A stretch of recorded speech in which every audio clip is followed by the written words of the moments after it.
Politics by Aristotle. Translated by Benjamin Jowett. Book 6. Section 1.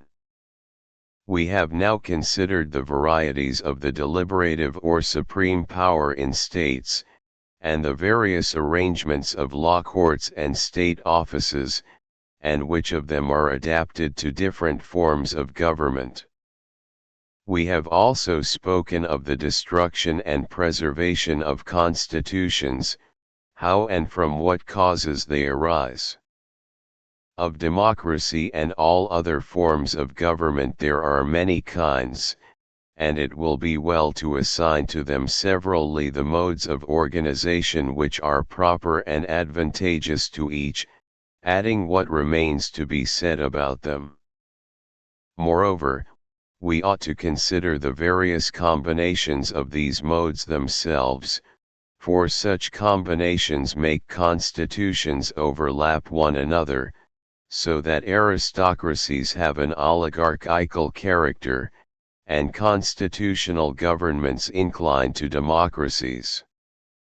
When I speak of the combinations which remain to be considered, and thus far have not been considered by us, I mean such as these: when the deliberative part of the government and the election of officers is constituted oligarchically, and the law courts aristocratically, or when the courts and the deliberative part of the state are oligarchical, and the election to office aristocratical, or when in any other way there is a want of harmony in the composition of a state. I have shown already what forms of democracy are suited to particular cities, and what of oligarchy to particular peoples, and to whom each of the other forms of government is suited. Further, we must not only show which of these governments is the best for each state, but also briefly proceed to consider how these and other forms of government are to be established. First of all, let us speak of democracy, which will also bring to light the opposite form of government commonly called oligarchy. For the purposes of this inquiry we need to ascertain all the elements and characteristics of democracy, since from the combinations of these the varieties of democratic government arise. There are several of these differing from each other, and the difference is due to two causes. 1.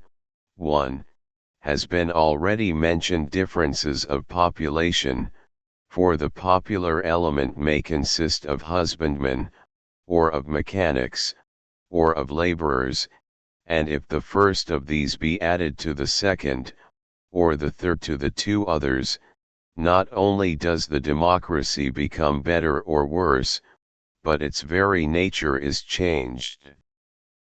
A second cause, too, remains to be mentioned: the various properties and characteristics of democracy, when variously combined, make a difference. For one democracy will have less and another will have more, and another will have all of these characteristics.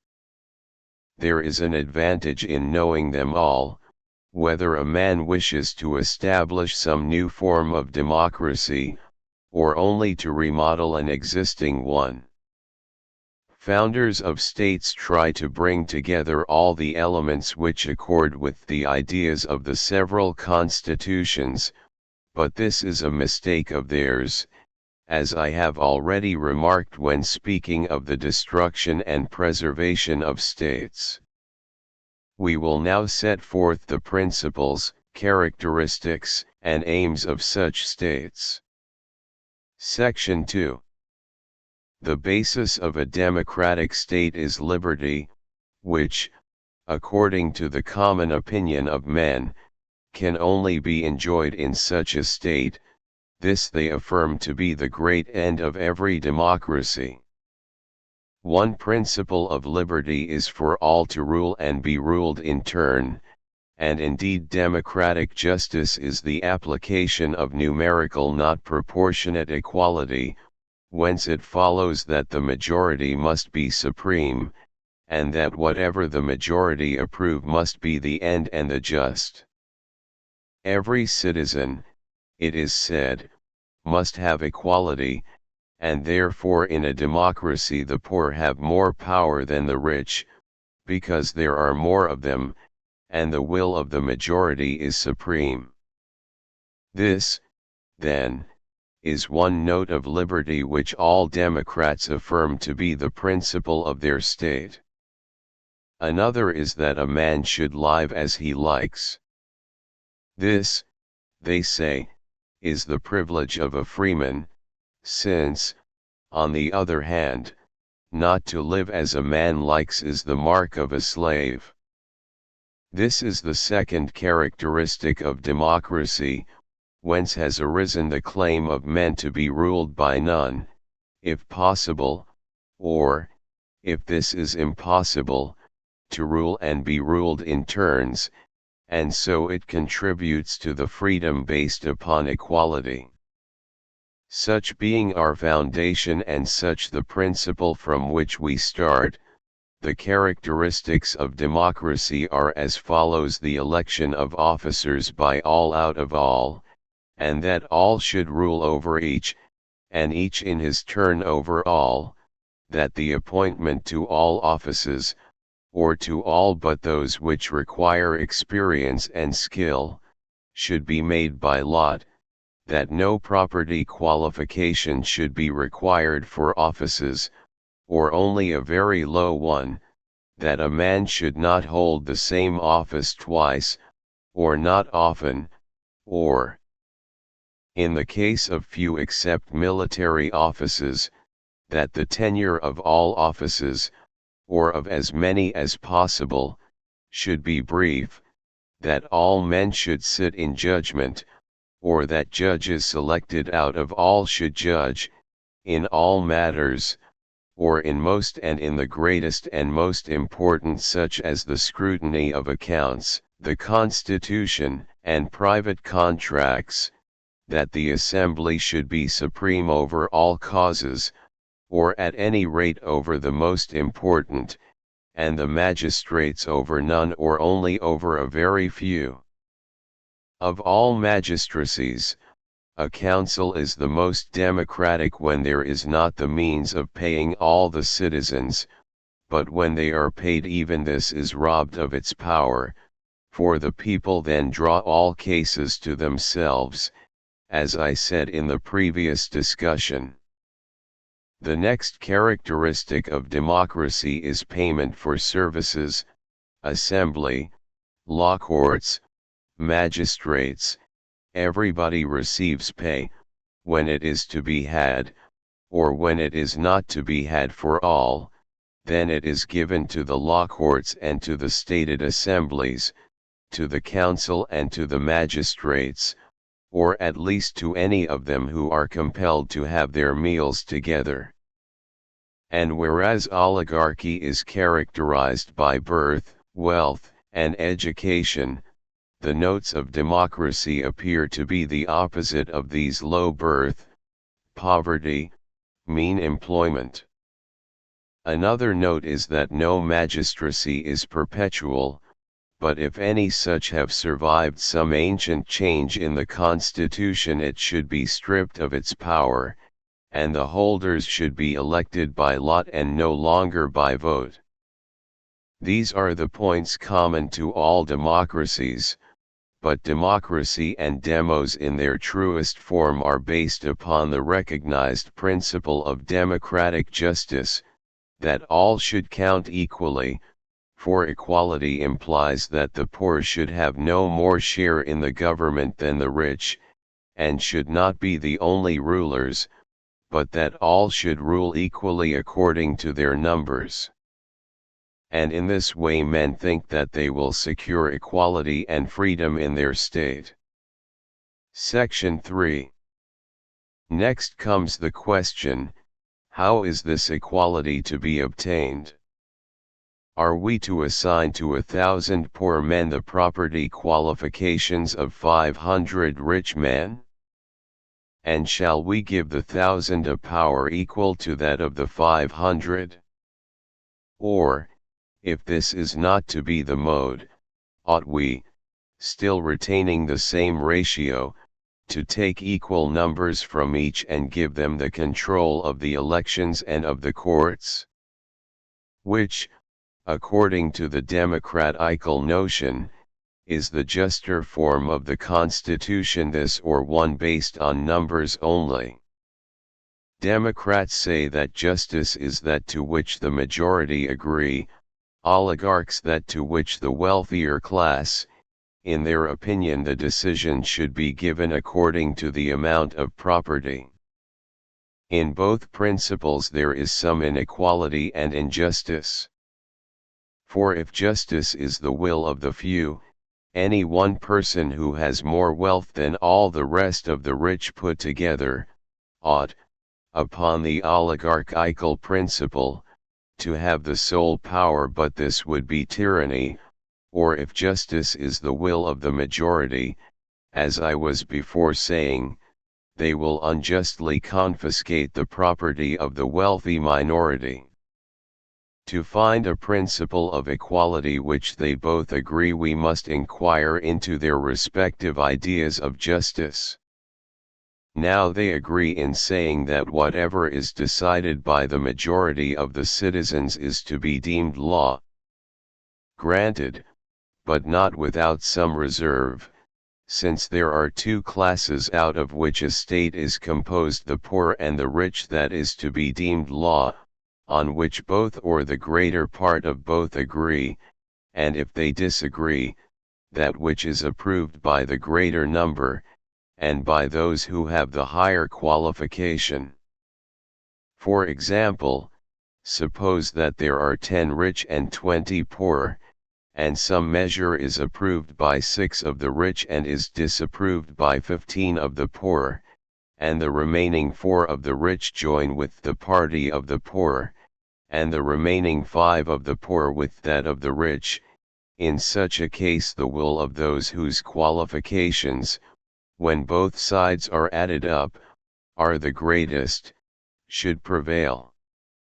If they turn out to be equal, there is no greater difficulty than at present, when, if the assembly or the courts are divided, recourse is had to the lot, or to some similar expedient.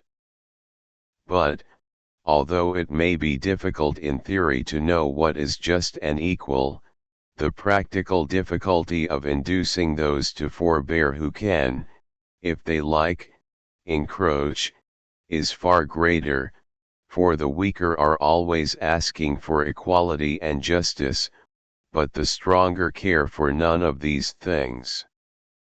Section 4. Of the 4 kinds of democracy, as was said in the previous discussion, the best is that which comes first in order. It is also the oldest of them all. I am speaking of them according to the natural classification of their inhabitants. For the best material of democracy is an agricultural population. There is no difficulty in forming a democracy where the mass of the people live by agriculture or tending of cattle. Being poor, they have no leisure, and therefore do not often attend the assembly, and not having the necessaries of life they are always at work, and do not covet the property of others.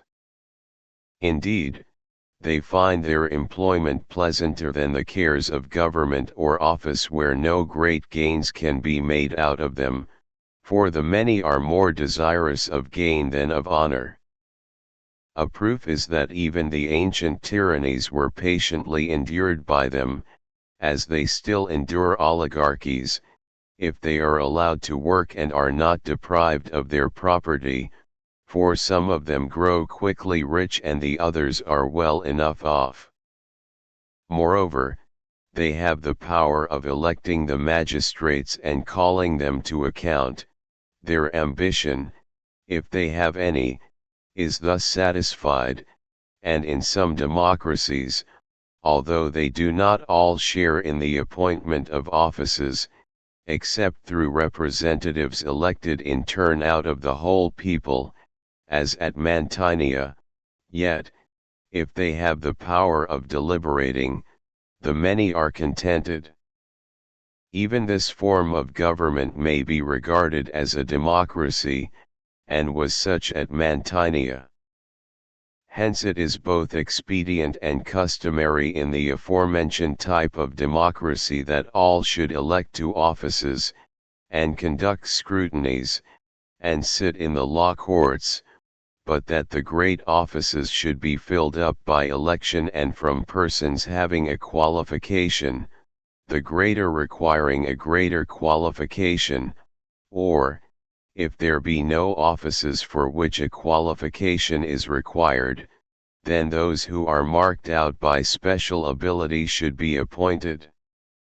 Under such a form of government the citizens are sure to be governed well, for the offices will always be held by the best persons, the people are willing enough to elect them and are not jealous of the good.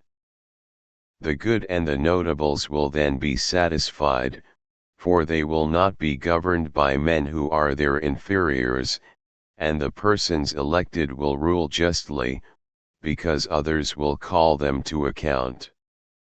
Every man should be responsible to others, nor should any one be allowed to do just as he pleases, for where absolute freedom is allowed, there is nothing to restrain the evil which is inherent in every man. But the principle of responsibility secures that which is the greatest good in states, the right persons rule and are prevented from doing wrong, and the people have their due. It is evident that this is the best kind of democracy, and why? Because the people are drawn from a certain class. Some of the ancient laws of most states were, all of them, useful with a view to making the people husbandmen. They provided either that no one should possess more than a certain quantity of land, or that, if he did, the land should not be within a certain distance from the town or the Acropolis. Formerly in many states there was a law forbidding anyone to sell his original allotment of land. There is a similar law attributed to Oxylus, which is to the effect that there should be a certain portion of every man's land on which he could not borrow money. A useful corrective to the evil of which I am speaking would be the law of the Aphytians, who, although they are numerous, and do not possess much land, are all of them husbandmen. For their properties are reckoned in the census, not entire, but only in such small portions that even the poor may have more than the amount required. Next best to an agricultural, and in many respects similar, are a pastoral people, who live by their flocks. They are the best trained of any for war, robust in body and able to camp out. The people of whom other democracies consist are far inferior to them, for their life is inferior, there is no room for moral excellence in any of their employments, whether they be mechanics or traders or laborers. Besides, people of this class can readily come to the assembly, because they are continually moving about in the city and in the agora, whereas husbandmen are scattered over the country and do not meet, or equally feel the want of assembling together. Where the territory also happens to extend to a distance from the city, there is no difficulty in making an excellent democracy or constitutional government, for the people are compelled to settle in the country, and even if there is a town population the assembly ought not to meet. In democracies, when the country people cannot come. We have thus explained how the first and best form of democracy should be constituted. It is clear that the other or inferior sorts will deviate in a regular order, and the population which is excluded will at each stage be of a lower kind. The last form of democracy, that in which all share alike, is one which cannot be borne by all states, and will not last long unless well regulated by laws and customs. The more general causes which tend to destroy this or other kinds of government have been pretty fully considered. In order to constitute such a democracy and strengthen the people, the leaders have been in the habit including as many as they can, and making citizens not only of those who are legitimate, but even of the illegitimate, and of those who have only one parent a citizen, whether father or mother, for nothing of this sort comes amiss to such a democracy. This is the way in which demagogues proceed. Whereas the right thing would be to make no more additions when the number of the commonalty exceeds that of the notables and of the middle class, beyond this not to go. When in excess of this point, the constitution becomes disorderly, and the notables grow excited and impatient of the democracy, as in the insurrection at Cyrene, for no notice is taken of a little evil, but when it increases it strikes the eye. Measures like those which Cleisthenes passed when he wanted to increase the power of the democracy at Athens, or such as were taken by the founders of popular government at Cyrene, are useful in the extreme form of democracy. Fresh tribes and brotherhoods should be established. The private rights of families should be restricted and converted into public ones. In short, every contrivance should be adopted which will mingle the citizens with one another and get rid of old connections.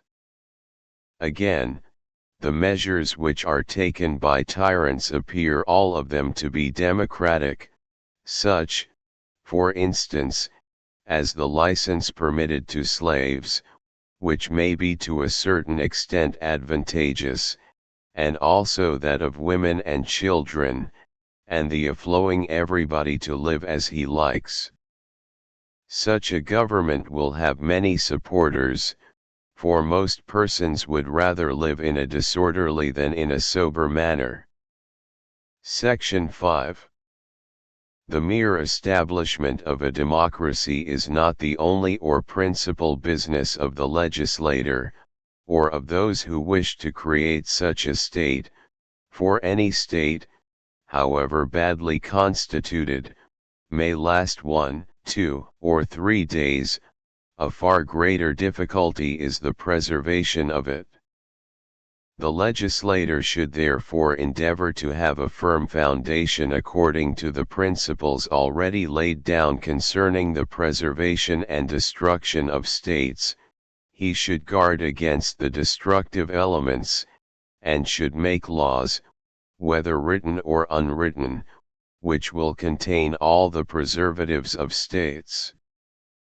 He must not think the truly democratical or oligarchical measure to be that which will give the greatest amount of democracy or oligarchy, but that which will make them last longest. The demagogues of our own day often get property confiscated in the law courts in order to please the people. But those who have the welfare of the state at heart should counteract them, and make a law that the property of the condemned should not be public and go into the treasury but be sacred. Thus offenders will be as much afraid, for they will be punished all the same, and the people, having nothing to gain, will not be so ready to condemn the accused.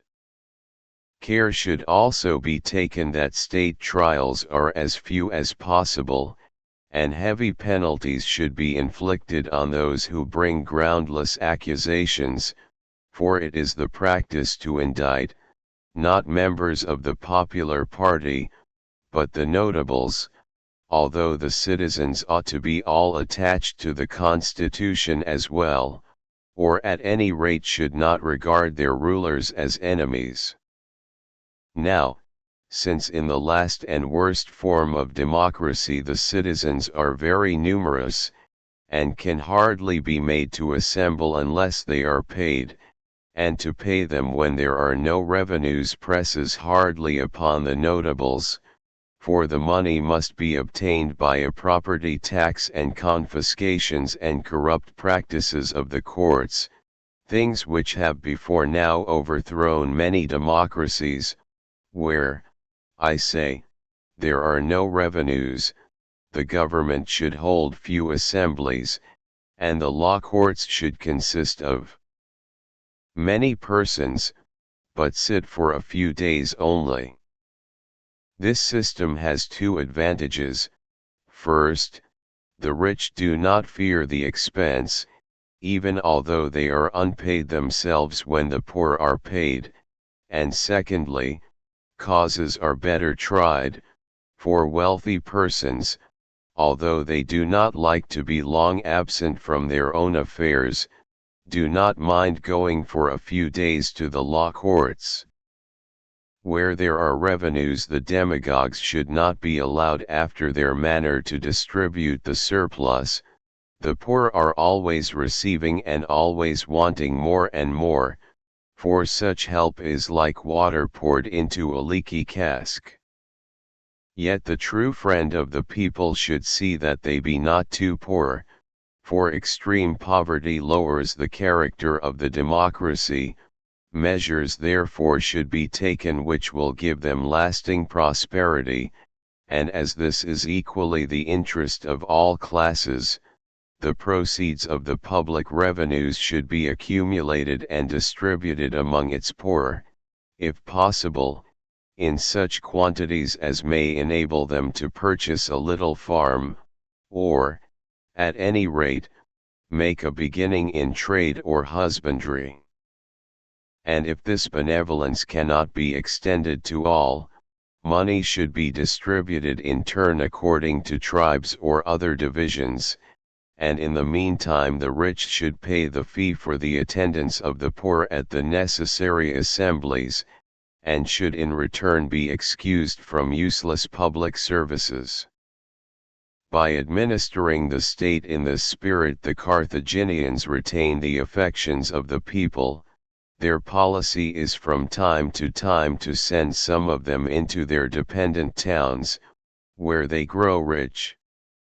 It is also worthy of a generous and sensible nobility to divide the poor amongst them, and give them the means of going to work. The example of the people of Tarentum is also well deserving of imitation, for, by sharing the use of their own property with the poor, they gain their goodwill. Moreover, they divide all their offices into two classes, some of them being elected by vote, the others by lot, the latter, that the people may participate in them, and the former, that the state may be better administered. A like result may be gained by dividing the same offices, so as to have two classes of magistrates, one chosen by vote, the other by lot. Enough has been said of the manner in which democracies ought to be constituted. Section 6. From these considerations there will be no difficulty in seeing what should be the constitution of oligarchies. We have only to reason from opposites and compare each form of oligarchy with the corresponding form of democracy. The first and best attempered of oligarchies is akin to a constitutional government. In this there ought to be two standards of qualification, the one high, the other low, the lower qualifying for the humbler yet indispensable offices and the higher for the superior ones. He who acquires the prescribed qualification should have the rights of citizenship. The number of those admitted should be such as will make the entire governing body stronger than those who are excluded, and the new citizen should be always taken out of the better class of the people. The principle, narrowed a little, gives another form of oligarchy, until at length we reach the most cliquish and tyrannical of them all, answering to the extreme democracy, which, being the worst, requires vigilance in proportion to its badness. For as healthy bodies and ships well provided with sailors may undergo many mishaps and survive them, whereas sickly constitutions and rotten ill-manned ships are ruined by the very least mistake, so do the worst forms of government require the greatest care. The populousness of democracies generally preserves them, for a state need not be much increased since there is no necessity a number is to democracy in the place of justice based on proportion, whereas the preservation of an oligarchy clearly depends on an opposite principle, viz., good order. Section 7. As there are four chief divisions of the common people: husbandmen, mechanics, retail traders, laborers, so also there are four kinds of military forces: the cavalry, the heavy infantry, the light armed troops, the navy. When the country is adapted for cavalry, then a strong oligarchy is likely to be established. For the security of the inhabitants depends upon a force of this sort, and only rich men can afford to keep horses. The second form of oligarchy prevails when the country is adapted to heavy infantry, for this service is better suited to the rich than to the poor. But the light-armed and the naval element are wholly democratic, and nowadays, where they are numerous, if the two parties quarrel, the oligarchy are often worsted by them in the struggle. A remedy for this state of things may be found in the practice of generals who combine a proper contingent of light-armed troops with cavalry and heavy-armed. And this is the way in which the poor get the better of the rich in civil contests. Being lightly armed, they fight with advantage against cavalry, and heavy being lightly armed, they fight with advantage against cavalry and heavy infantry. An oligarchy which raises such a force out of the lower classes raises a power against itself. And therefore, since the ages of the citizens vary and some are older and some younger, the fathers should have their own sons, while they are still young, taught the agile movements of light-armed troops, and these, when they have been taken out of the ranks of the youth, should become light-armed warriors in reality. The oligarchy should also yield a share in the government to the people, either, as I said before, to those who have a property qualification, or, as in the case of Thebes, to those who have abstained for a certain number of years from mean employments, or, as at Massalia, to men of merit who are selected for their worthiness, whether previously citizens or not. The magistracies of the highest rank, which ought to be in the hands of the governing body, should have expensive duties attached to them, and then the people will not desire them and will take no offense at the privileges of their rulers when they see that they pay a heavy fine for their dignity. It is fitting also that the magistrates on entering office should offer magnificent sacrifices or erect some public edifice, and then the people who participate in the entertainments, and see the city decorated with votive offerings and buildings, will not desire an alteration in the government, and the notables will have memorials of their munificence. This, however, is anything but the fashion of our modern oligarchs, who are as covetous of gain as they are of honor. Oligarchies like theirs may be well described as petty democracies. Enough of the manner in which democracies and oligarchies should be organized. Section 8.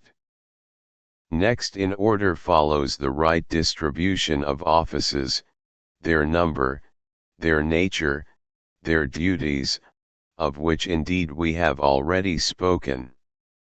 No state can exist not having the necessary offices, and no state can be well administered not having the offices which tend to preserve harmony and good order.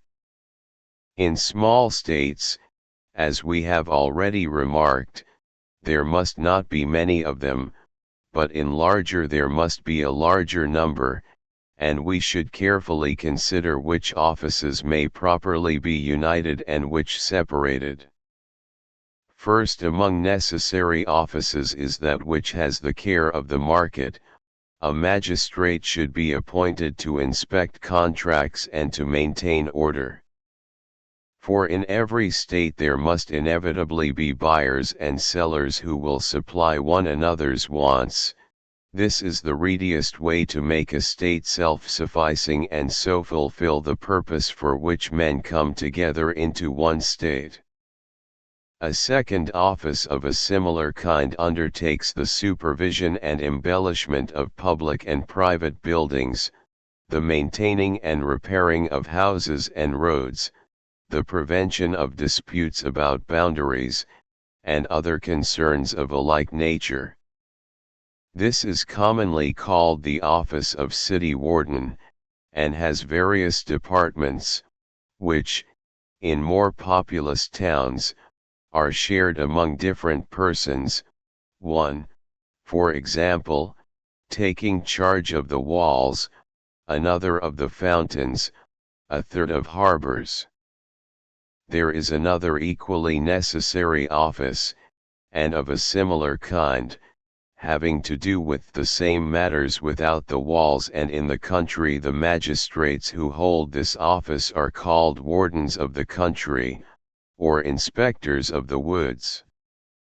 Besides these three there is a fourth office of receivers of taxes, who have under their charge the revenue which is distributed among the various departments. These are called receivers or treasurers. Another officer registers all private contracts, and decisions of the courts, all public indictments, and also all preliminary proceedings. This office again is sometimes subdivided, in which case one officer is appointed over all the rest. These officers are called recorders or sacred recorders, presidents, and the like.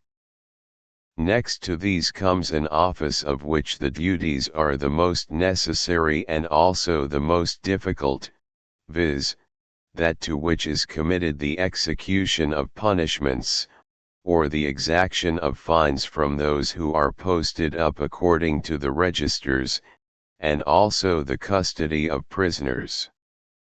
The difficulty of this office arises out of the odium which is attached to it. No one will undertake it unless great profits are to be made, and any one who does is loath to execute the law. Still the office is necessary, for judicial decisions are useless if they take no effect, and if society cannot exist without them, neither can it exist without the execution of them. It is an office which, being so unpopular, should not be entrusted to one person, but divided among several taken from different courts. In like manner an effort should be made to distribute among different persons the writing up of those who are on the register of public debtors. Some sentences should be executed by the magistrates also, and in particular penalties due to the outgoing magistrates should be exacted by the incoming ones, and as regards those due to magistrates already in office, when one court has given judgment, another should exact the penalty. For example, the wardens of the city should exact the fines imposed by the wardens of the agora, and others again should exact the fines imposed by them. For penalties are more likely to be exacted when less odium attaches to the exaction of them, but a double odium is incurred when the judges who have passed also execute the sentence, and if they are always the executioners, they will be the enemies of all. In many places, while one magistracy executes the sentence, another has the custody of the prisoners, as, for example, the 11 at Athens. It is well to separate off the jailership also, and try by some device to render the office less unpopular. For it is quite as necessary as that of the executioners, but good men do all they can to avoid it, and worthless persons cannot safely be trusted with it, for they themselves require a guard, and are not fit to guard others. There ought not therefore to be a single or permanent officer set apart for this duty, but it should be entrusted to the young, wherever they are organized into a band or guard, and different magistrates acting in turn should take charge of it. These are the indispensable officers, and should be ranked first, next in order follow others, equally necessary, but of higher rank, and requiring great experience and fidelity. Such are the officers to which are committed the guard of the city, and other military functions. Not only in time of war but of peace their duty will be to defend the walls and gates, and to muster and marshal the citizens. In some states there are many such offices, in others there are a few only, while small states are content with one. These officers are called generals or commanders. Again, if a state has cavalry or light armed troops or archers or a naval force, it will sometimes happen that each of these departments has separate officers, who are called admirals, or generals of cavalry or of light armed troops. And there are subordinate officers called naval captains, and captains of light armed troops and of horse, having others under them. All these are included in the department of war. Thus much of military command. But since many, not to say all, of these offices handle the public money, there must of necessity be another office which examines and audits them, and has no other functions. Such officers are called by various names: scrutineers, auditors, accountants, controllers. Besides all these offices there is another which is supreme over them, and to this is often entrusted both the introduction and the ratification of measures, or at all events it presides, in a democracy, over the assembly. For there must be a body which convenes the supreme authority in the state. In some places they are called probuli, because they hold previous deliberations, but in a democracy more commonly councillors. These are the chief political offices. Another set of officers is concerned with the maintenance of religion. Priests and guardians see to the preservation and repair of the temples of the gods and to other matters of religion. One office of this sort may be enough in small places, but in larger ones there are a great many besides the priesthood, for example, superintendents of public worship, guardians of shrines, treasurers of the sacred revenues. Nearly connected with these there are also the officers appointed for the performance of the public sacrifices, except any which the law assigns to the priests. Such sacrifices derive their dignity from the public hearth of the city. They are sometimes called archons, sometimes kings, and sometimes prytons. These, then, are the necessary offices, which may be summed up as follows: offices concerned with matters of religion, with war, with the revenue and expenditure, with the market, with the city, with the harbors, with the country, also with the courts of law, with the records of contracts, with execution of sentences, with custody of prisoners, with audits and scrutinies and accounts of magistrates. Lastly, there are those which preside over the public deliberations of the state. There are likewise magistracies characteristic of states which are peaceful and prosperous, and at the same time have a regard to good order, such as the offices of guardians of women, guardians of the law, guardians of children, and directors of gymnastics, also superintendents of gymnastic and Dionysiac contests, and of other similar spectacles. Some of these are clearly not democratic offices, for example, the guardianships of women and children. The poor, not having any slaves, must employ both their women and children as servants. Once more, there are three offices according to whose directions the highest magistrates are chosen in certain states: guardians of the law, probuli, counselors of these. The guardians of the law are an aristocratical, the probuli an oligarchical, the council a democratical institution. Enough of the different kinds of offices.